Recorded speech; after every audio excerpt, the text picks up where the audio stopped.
Ako si nájsť dokonalého partnera? Jerry. Existuje pre každého z nás jeden dokonalý partner? Ak áno, ako ho máme nájsť? A čo si myslíte o spriaznených dušiach? Má každý z nás ideálneho duchovného partnera?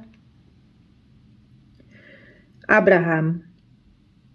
Počas celého života si na základe interakcie s inými ľuďmi uvedomujete, aké vlastnosti sa vám na druhých najviac páčia, v dôsledku čoho vystreľujete rakety túžob zamerané na tieto žiaduce črty.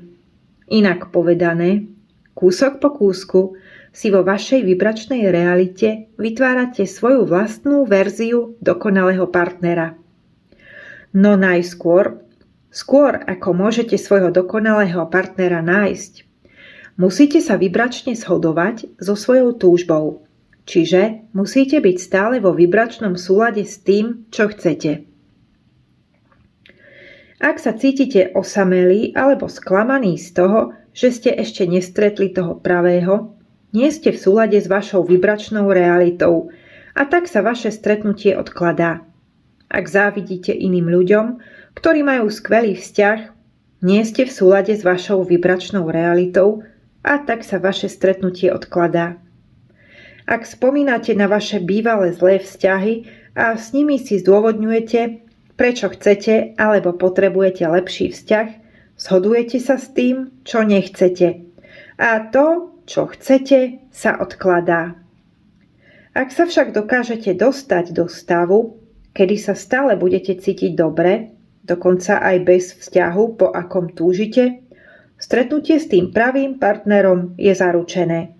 V skutočnosti je dané zákonom. Dokonalosť určitého partnera znamená, že táto osoba zodpovedá všetkému, o čo ste počas svojho života žiadali. Nájdenie takéhoto partnera závisí od toho, či sa so svojimi túžbami dostanete do súladu. Nemôžete stretnúť dokonalého partnera na základe vedomia, že vám takýto partner v živote chýba. Musíte nájsť spôsob, ako prestať vysielať vibrácie chýbajúceho partnera. Na základe vašich súčasných fyzických zážitkov robíte rôzne voľby a vysielate nové túžby. Presne tak ste už pred narodením vyslali určité túžby ohľadom toho, aký by mal byť váš život. Tieto túžby alebo zámery mohli obsahovať určité špecifické prvky, ako napríklad umelecký talent, alebo či nadanie, alebo niečo špeciálne, čo by ste chceli robiť, ako aj špecifických ľudí, s ktorými by ste chceli spolutvoriť. A takýmto osobám hovoríte spriaznená duša. My však neprikladáme predstave spriaznených duší taký význam, ako mnohí ľudia, pretože v skutočnosti je v istom zmysle vašou spriaznenou dušou každý človek, ktorý žije spolu s vami na tejto planéte. A ten pocit zvláštneho prepojenia, po ktorom ľudia túžia, ten extatický pocit, pri ktorom sa vznášate v oblakoch, v skutočnosti nie je vyvolaný konkrétnou osobou, ale spojením, ku ktorému dochádza vo vašom vlastnom vnútri. Spojením medzi vašim ja a ja. Podľa nás je spriaznená duša je to spojenie, ku ktorému dochádza vo vašom vlastnom vnútri. Ako vedomé prepojenie vás s vašou dušou, so zdrojom, s vnútornou bytosťou či s vašim vyšším ja. Keď vysielate podobné vibrácie, ako sú vibrácie vašej vnútornej bytosti, tak ste vlastne našli svoju spriaznenú dušu. A ak si budete stále udržiavať takýto stav, budete priťahovať ľudí, ktorí vám budú prirodzene maximálne vyhovovať. Myslíte na to, čo vo vzťahu chcete a prečo to chcete. Sledujte iných ľudí, ktorí majú dobré vzťahy a tešte sa z ich šťastia. Robte si zoznamy pozitívnych vlastností tých ľudí, s ktorými trávite čas.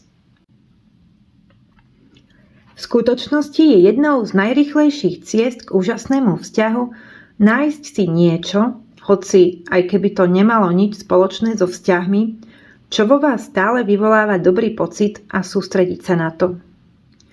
Keď si pripomeniete, že z vibračného hľadiska ste si už dokonalý vzťah vytvorili, že na vás čaká vo vašej vibračnej realite, že vašou úlohou je teraz už len dávať pozor, aby ste nevysielali opačné vibrácie a že k vám tento vzťah musí prísť, potom príde veľmi rýchlo. Hlavným dôvodom, prečo sa ľudia nemôžu okamžite stretnúť so svojím dokonalým partnerom, je jednoducho ich vnímanie faktu, že takého človeka zatiaľ nestretli a nepríjemné pocity, ktoré kvôli tomu majú. Často si pripomínajte, že ste už splnili svoju úlohu. Ujasnili ste si, po čom túžite, vyslali ste raketu túžby. Že zdroj dozerá na všetky vaše želania. Zákon príťažlivosti usporadúva okolnosti a udalosti, na základe ktorých dôjde k stretnutiu s vašim vysnívaným partnerom a že teraz je vašou jedinou úlohou prestať robiť to, čo bráni vytúženému stretnutiu.